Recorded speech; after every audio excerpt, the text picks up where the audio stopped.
Today, when you hear the gospel preached sometimes, you think that the gospel is about wealth, is about money. And it's incredible that how so quickly the gospel of Jesus Christ has been perverted and made to seem like a conduit for money. That all that matters, what is important, is wealth. So that people have come to see wealth as a mark of God's favor. And that's not true. That's not true. That's not true at all. The fact that a person is wealthy, the fact that a person has money does not mean that God favors the person. Oh no. Or that God thinks specially of the person. No, not necessarily at all. As a matter of fact, as far as God is concerned, the child of God is the one who accepts Christ as Lord and Savior. Inasmuch as I sit here and criticize some horrible preachers for what they have done in the Christendom, for their own involvement or the part they played in destroying our society, in turning people into the kind of entity who they are today. People who cannot think for themselves. People who believe that God will do every single thing for them. People who do not want to acknowledge the simple fact or the reality that there are certain things God will or could or can do for them. And there are other things they must do all by themselves. That there are things that God will never ever do for them. Inasmuch as I blame those preachers for pushing these false doctrines into the minds and spirit of people, there are some few preachers who are trying their own best to set the record straight. There are some few preachers that when you hear them talk, you will feel like there is hope for this whole Christianity in Africa. Like I have said before, religion itself is not the problem because it's just a concept.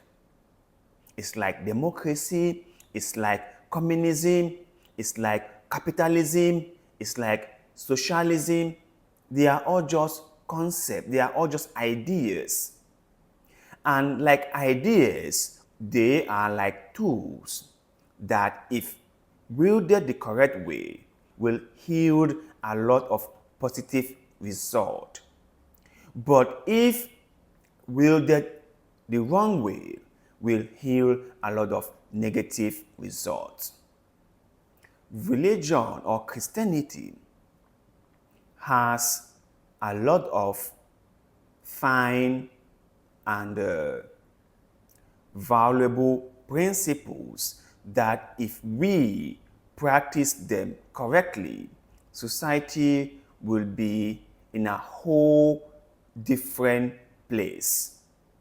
But if we follow horrible men of God like Korode Kamaya or like David Abiyomi, trust me, society will become something that we will not be able to recognize anymore.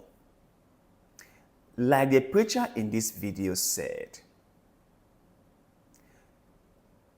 being a Christian is not necessarily being rich. It's not like if you are poor, then somehow you are not a good Christian or somehow God doesn't like you. It's not like that.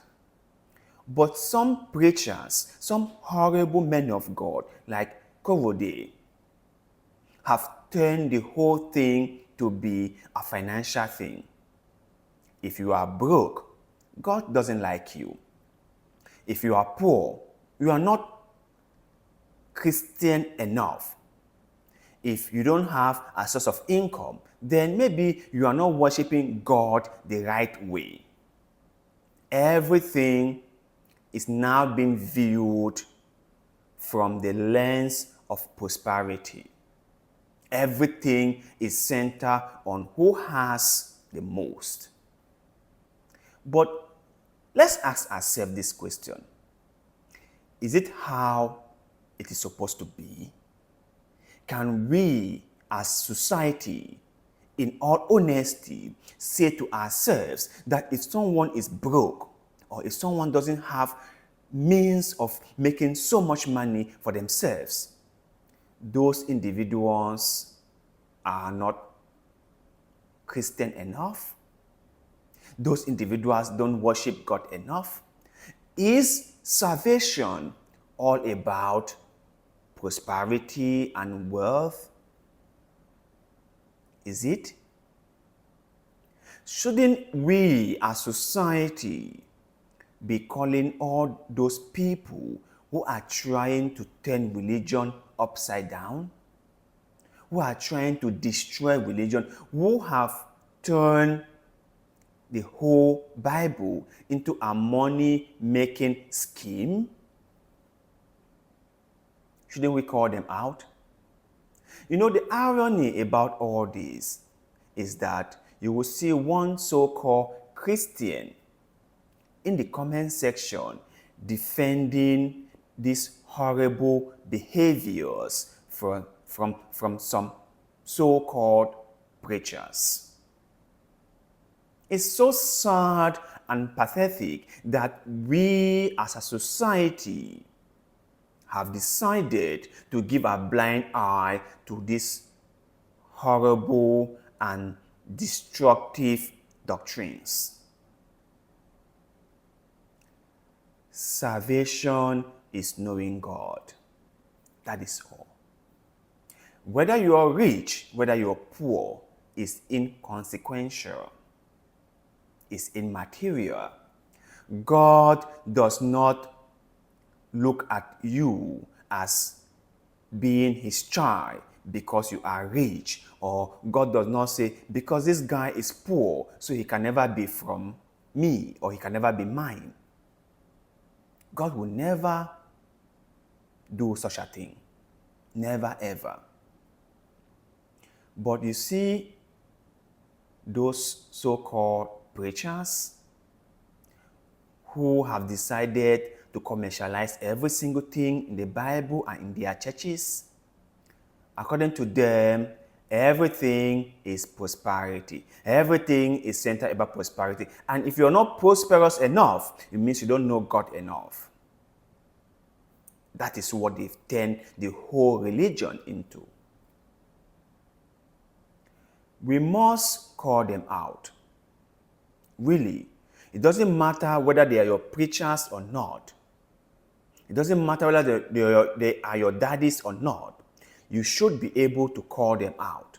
Because the only way we get out of this quagmire is to pick out all those horrible preachers and public shame them, so that they realize the error of their ways and take a new path. I believe in redemption. I believe that humans can always change. I believe that if people are told the right things, they have the ability, or there is a possibility for them to change. That is what I believe. And that is what our whole platform is all about. Pointing out some of the things that are wrong in our society in the hope that people realize the errors of their past and move away or take a totally different turn. That is just it. That is just it. So if you are out there, if you are a believer, if you are someone who claims to love God, then you must be able to speak the truth when you see it. If people are telling lies, you as someone who claims to be a son or a daughter of God must be able to point out those lies, isn't it? Because if you do not do that, you then become an enabler, which is also very bad. Please call it out when you see it.